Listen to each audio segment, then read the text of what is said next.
Sorry రా సిద్ధు. తప్పు చేసిన తర్వాత చెప్పే సారీకి, అవసరం తీర్పిన తర్వాత చెప్పే థ్యాంక్స్కి నా దృష్టిలో వాల్యూ లేదు. ఎంత లక్షణంగా ఉందిరా. తొందరపడి చిన్నప్పుడు పెళ్లి చేసుకున్నట్టుంది. I miss dear. ఏ అది నా ఎక్స్. ఎక్సా? ఇక్కడికి ఎందుకు వచ్చింది? నా ప్రెజెంట్ని సెట్ చేయడానికి వచ్చింది.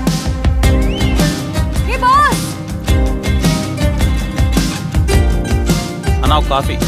ఒకటి కాదు 2 కాఫీ. So handsome. ఇదిగో చూడ్డానికి ఐస్ క్రీమ్లా ఉన్నావు, తిని పారదొబ్బుతావు.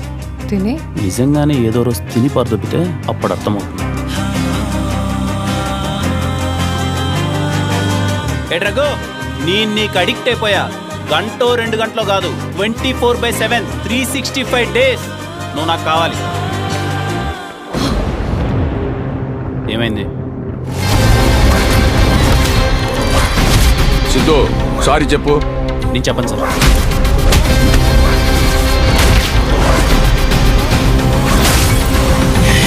ఏయ్, బండి వరకు వచ్చాడు కాబట్టి కొట్టు వదిలేసా.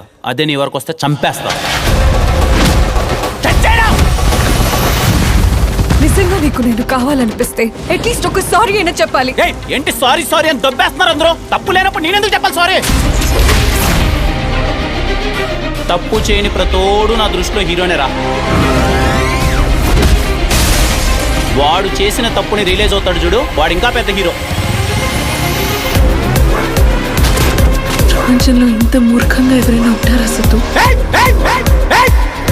మీ ఆడల కోసం మా మగాళ్ళు యుద్ధాలు చేసినా మీకు అర్థమై సావదే. దేవుడు ఎప్పుడు మాట్లాడటం మానేశాడో తెలుసా సిద్ధు? మనిషి మోసం చేయడం మొదలు పెట్టినప్పుడు.